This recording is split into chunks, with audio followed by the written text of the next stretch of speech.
네, 저희가 몇 주 동안 지금 전도와 선교를 이해할 때 기억해야 되는 중요한 개념들을 쭉 나누고 있습니다.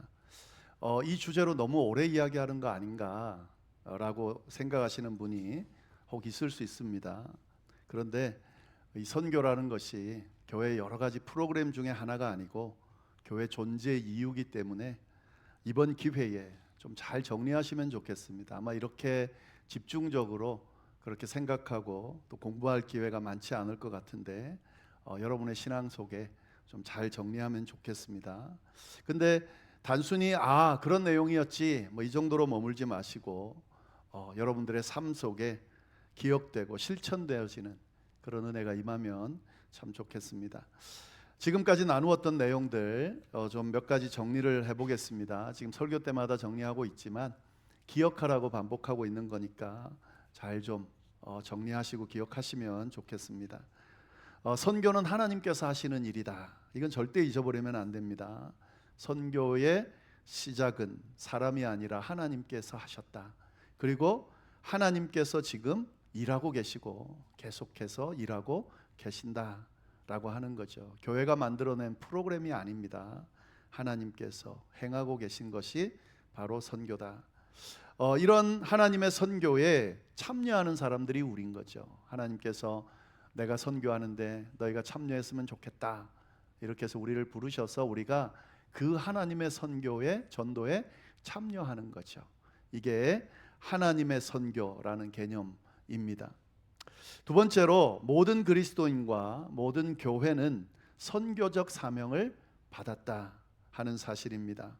선교는 또 전도는 몇몇 선교사들이나 전도자들만의 일이 아니다. 목회자만의 일이 아니다. 예수님을 믿는 모든 사람에게 주어진 사명이다. 모든 교회에 주어진 사명이다 라고 하는 거죠. 이게 바로 선교적 교회라는 개념입니다. 그리고 예수님께서 우리를 세상 가운데로 보내셨다 하는 거죠. 아버지께서 하나님께서 예수님을 세상으로 보내신 것처럼 예수님께서도 우리를 세상 가운데로 보내셨다. 21절 말씀이었죠. 아버지께서 나를 보내신 것 같이 나도 너희를 보낸다. 그러므로 우리가 교회만 머물러 있으면 안 되고 우리가 살아가는 가정, 직장, 학교, 이웃, 우리가 속해 있는 모든 곳들이 다 하나님의 보내심, 예수님이 보내신 선교지라고 하는 사실을 기억해야 됩니다. 그리고 그 가운데 선교하라고 보내진 선교사들이 바로 우리다라는 사실을 기억하시면 좋겠습니다. 이 개념이 성육신적 교회라는 개념입니다. 그리고 이 모든 선교는 성령의 능력으로 이루어진다 하는 것이죠. 우리 힘으로 되는 게 아니다 라는 겁니다. 예수님께서 제자들에게 사명을 맡기시면서 먼저 성령을 받으라 라고 말씀하셨다는 내용 지난주 우리가 함께 나눴습니다. 그렇기 때문에 선교, 전도할 때 우리 힘만으로 감당하려 하지 말고 성령께서 우리를 보내시고 성령께서 우리를 통해 말씀하게 하시고 성령께서 우리의 말씀, 우리가 전하는 말씀을 통해 사람들의 마음을 여신다는 걸 믿고 철저하게 성령에 의존해서 성령의 도움을 간구하면서 이 일들을 감당해야 된다라는 사실 꼭 기억하시면 좋겠습니다. 자, 오늘 나눌 내용은 이제 이 본문 요한복음 20장 19절부터 23절에 마무리하는 그런 내용을 나누게 될 텐데요. 오늘 이 말씀까지 해야 오늘 본문을 우리가 완전하게 그렇게 이해할 수 있게 되는 겁니다. 오늘 나눌 말씀 뭐냐면 그러면 우리가 전해야 될 복음의 핵심 내용이 뭔가 하는 거죠. 우리가 세상에 나가서 선교지에 가서 전도하면서 도대체 뭘 전해야 하는가 하는 거죠. 복음 아닙니까? 예, 맞습니다. 복음을 전해야 되죠. 그러면 어떤 복음을 전해야 됩니까? 라고 묻고 싶습니다. 어떤 복음을 전해야 되나요? 예수 믿고 구원받으라는 내용 아닙니까? 네, 맞습니다. 우리가 전해야 될 복음은 예수님 믿고 구원받아야 됩니다 라고 그렇게 전하는 겁니다. 그런데 사실은 예수님 믿고 구원받는다는 게 도대체 뭡니까? 라고 만약에 누군가가 묻는다면 그 내용을 설명할 수 있어야 돼요. 내가 전할 복음이 예수 믿고 구원받으라는 복음인데 도대체 이것이 전해지면 그 사람들에게 이 예수 믿고 구원받는 과정을 통해서 무슨 일이 일어나는가, 이 내용이 분명해야 됩니다. 그냥 전도하고 선교한다고 나가서 예수 믿고 구원받으세요, 이렇게만 말한다고 되는 것이 아니고 그 예수 믿고 구원받으세요라고 하는 개념이 뭔지를 정확하게 알고 그 사람에게 그 개념, 의미대로 전달될 수 있어야 됩니다. 그런 역사가 일어날 수 있어야 돼요. 오늘은 그 내용을 함께 나누도록 하겠습니다. 이 지난주에 조금 나눴는데 본문 23절을 보면은 그 내용을, 도대체 예수 믿고 구원받으라고 하는 복음의 의미가 뭔지를 아주 잘 설명해 주고 있습니다. 다시 한번 제가 읽어보겠습니다. 23절 말씀. 너희가 누구의 죄든지 사하면 사하여 질 것이요 누구의 죄든지 그대로 두면 그대로 있으리라 하시니라.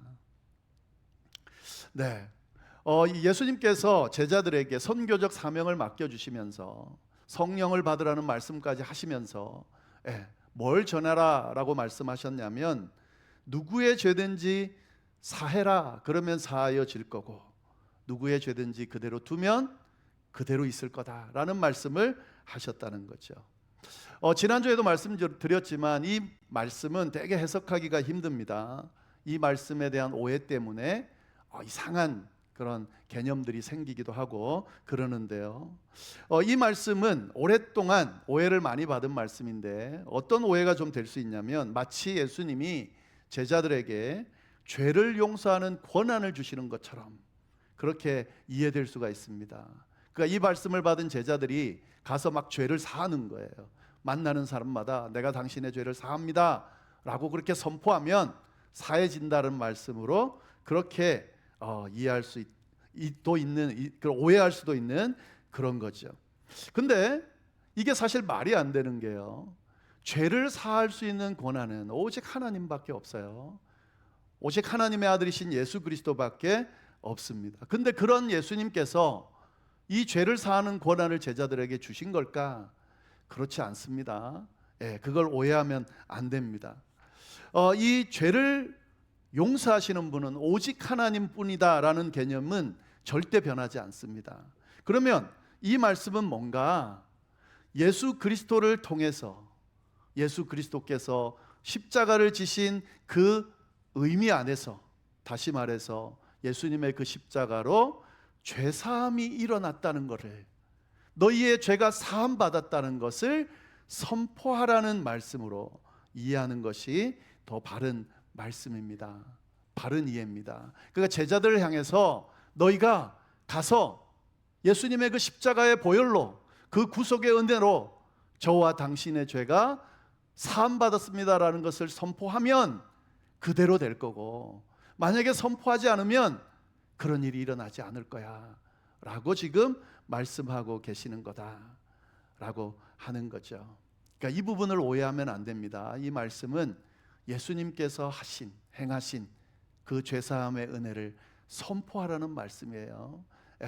그리고 또 한 가지, 이 죄사함의 말씀을 선포하게 될 때에 나타나는 결과가 있는데 그게 뭐냐면 화목입니다. 화목. 죄사함이 일어나는 그곳에 어떤 결과가 나타나느냐? 화목하게 되는 은혜가, 화목하게 되는 결과가 나타난다 하는 겁니다. 그래서 복음을 전한다는 건 뭐냐? 이 23절 말씀에 근거한다면 죄사함을 선포하는 거고, 그리고 화목을 선포하는 것이다 라고 말할 수 있겠습니다. 예수님 믿고 구원 받으세요 라고 말할 때는 예수님께서 우리의 죄를 사하셨습니다, 죄사함을 선포하는 거고요. 그래서 우리가 화목하게 됐습니다 라는 사실을 선포하는 것이다 라고 하는 거예요. 그래서 오늘 이 두 가지를 좀 더 자세하게 나누도록 하겠습니다. 죄사함을 선포한다는 게 뭐며 화목을 선포한다는 게 도대체 뭔가 하는 내용을 함께 예수님께서 십자가에 돌아가실 때 그 마지막에 십자가상에서 일곱 가지 말씀을 하셨죠. 뭐 더 하셨을 또 있는데 성경이 기록하는 말씀은 일곱 가지 말씀이에요. 십자가상의 일곱 가지 말씀, 가상칠언이라 그러죠. 근데 그 중에 예수님이 마지막에 이런 말씀을 하셨어요. 다 이루었다. 다 이루었다. 근데 이 다 이루었다는 말씀이 뭘까요? 뭘 다 이루으셨다는 걸까요? 예수님께서 맡으신 그 사명, 하나님이 맡겨주신 사명을 다 감당했다, 이런 말인데, 근데 도대체 하나님이 맡기신 사명이라는 게 뭘까? 그게 바로 죄사함이에요. 죄사함. 당신이 죽으심으로 모든 인류의 죄를 대속하시고 모든 인류의 죄가 사해졌다고 선포하는 그 시점이 바로 다 이루었다라고 말씀하시는, 십자가를 지시는, 죽으시는 그 시점이다 라고 하는 거예요. 십자가의 의미가 뭐냐? 예수님께서 인류의 죄를 대신 지시고 그 죄값을 치르시고 우리의 죄를 용서해 주신 사건이 바로 십자가 사건이거든요. 이 일을 다 이루었다라고 말하는 겁니다. 그렇기 때문에 우리가 복음을 전한다, 예수님 믿고 구원을 얻는다라고 한다면 뭘 전하는 거죠? 예수님의 그 십자가로 인해서 우리의 죄가 사해졌습니다, 용서받았습니다 라고 선포하는 것이 바로 복음을 전하는 거라는 거죠. 죄사함의 길이 열렸습니다. 우리의 죄가 사해졌습니다.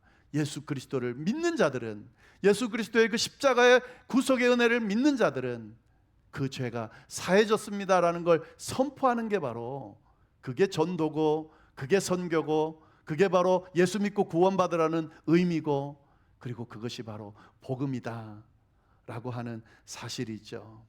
이 사도행전을 보면은요, 이 사명을 받은 사도들이 가는 곳마다 전한 메시지가 뭐냐? 베드로가 전한 메시지의 핵심 뭐냐면 죄사함을 받으라는 거예요. 바울이 말씀하신 그 핵심 내용이 뭐냐면 그리스도로 말미암아 죄사함을 선포한다는 거예요.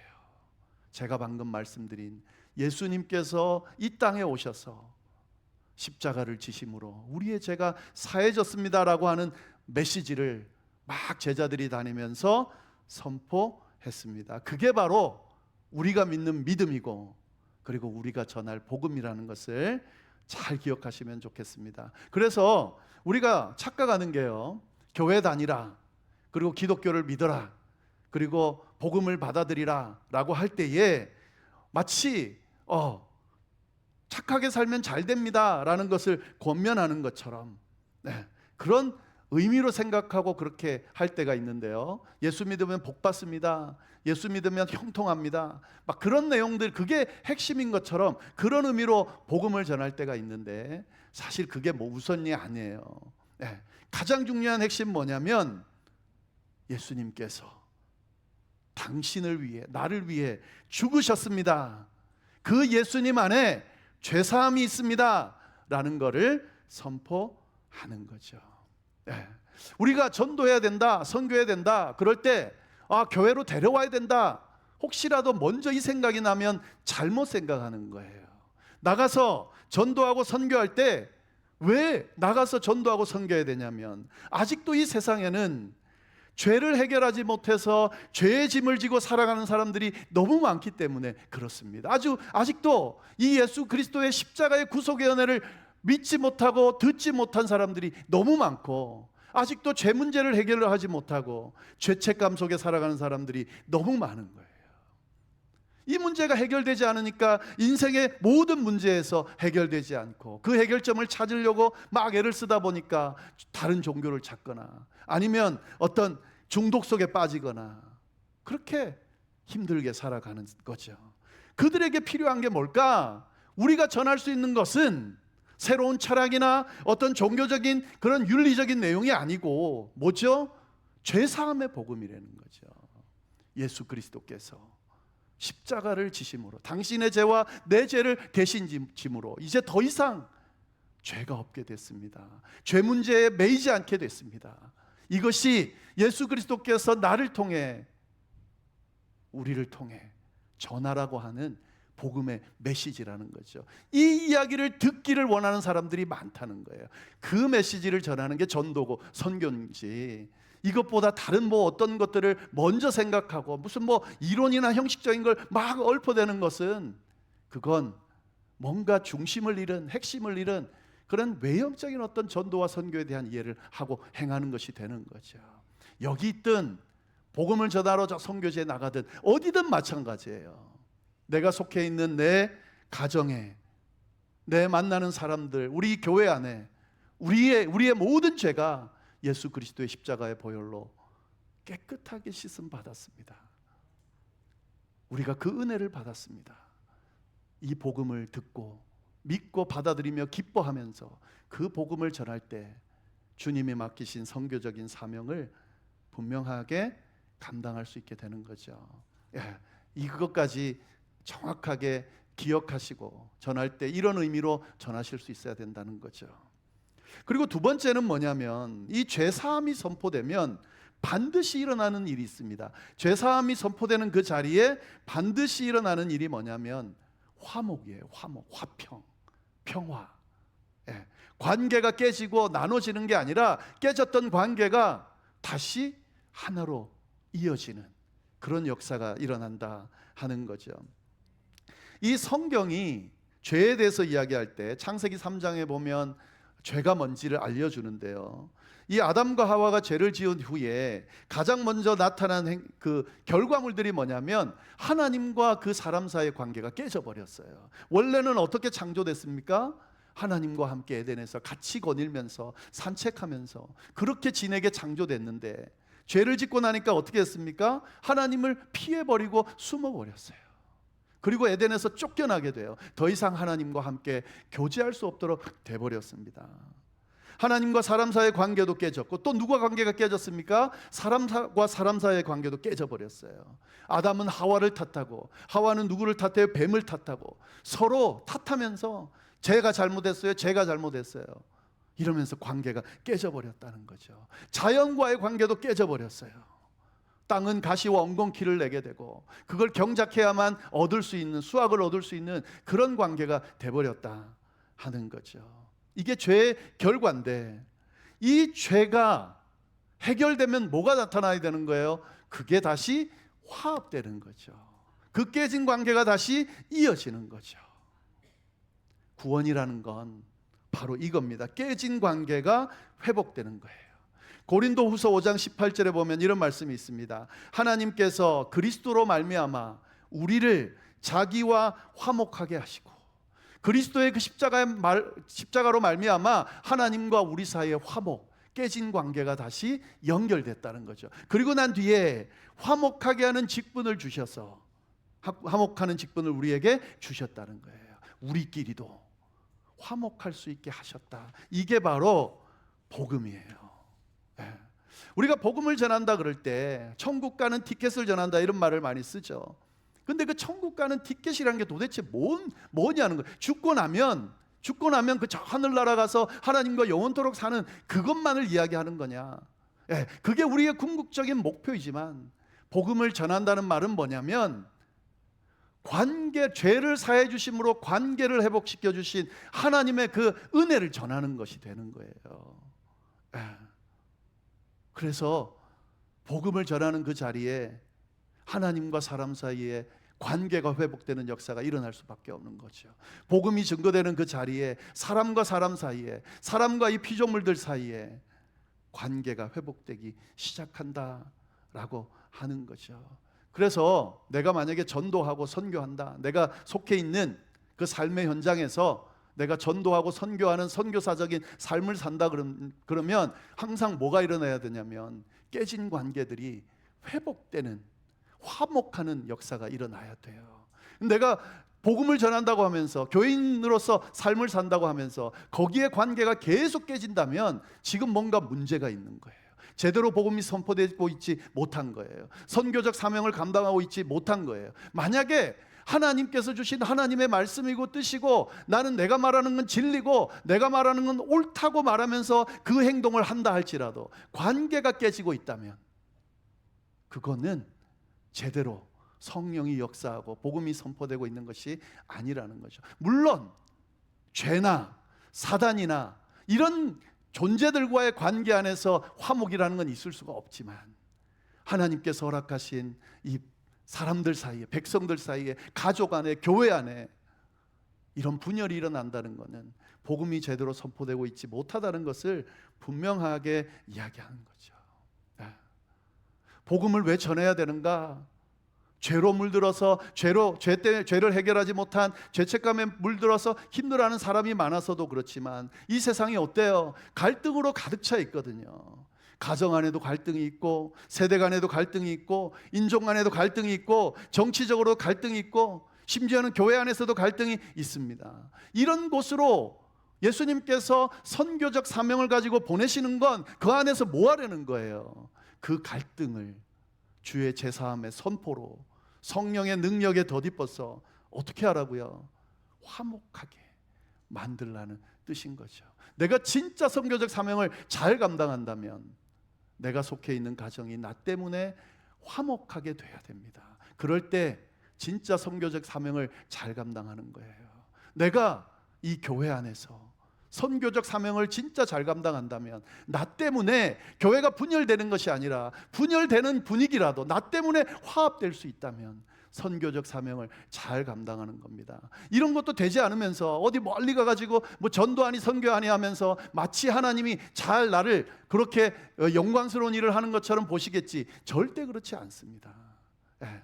죄사함의 선포, 그리고 화합하게 하는 선포, 이 두 가지가 예수 믿고 구원받으라고 하는 복음의 내용이라는 것을 꼭 기억하실 수 있기를 바랍니다. 그래서 이제 우리가 내가 사는 삶 가운데 전도자로, 선교자로 이렇게 이제 살아가게 될 텐데, 그때 우리가 있는 그 자리에서 복음이 선포되고 예수 믿고 구원 얻는 은혜가 임하는데 진정한 의미인 죄사함이 선포돼서 죄에 매였던 사람들이 해방되어지는 역사가, 그리고 갈등이 일어나는 곳에 화합이 일어나는 역사가 우리 여기 있는 아리조나 열방교회 선교사님들을 통해서 크게 역사되어지기를 간절히 바랍니다. 그리고 우리 아리조나 열방교회가 이 일을 감당하는 그런 귀한 선교적 교회가 될 수 있기를 간절히 바랍니다. 기도하겠습니다. 하나님 아버지, 참으로 감사합니다. 귀한 말씀으로 우리에게 도전하여 주시고 어떤 마음으로 살아야 하는지를, 어떤 태도와 자세로 살아야 하는지를 알려주셔서 참으로 감사를 드립니다. 저희에게 맡겨주신 선교적 사명을 정말 주의 성령의 능력에 의지하여 정말 전하라 하신 죄사함의 선포와 화목의 선포를 함으로써 복음을 온전히 전하며 살아가는 모든 열방교회 선교사들이 다 될 수 있도록, 또 그런 교회가 될 수 있도록 주여 역사하여 주옵소서. 감사하며 예수님의 이름으로 기도드립니다. 아멘.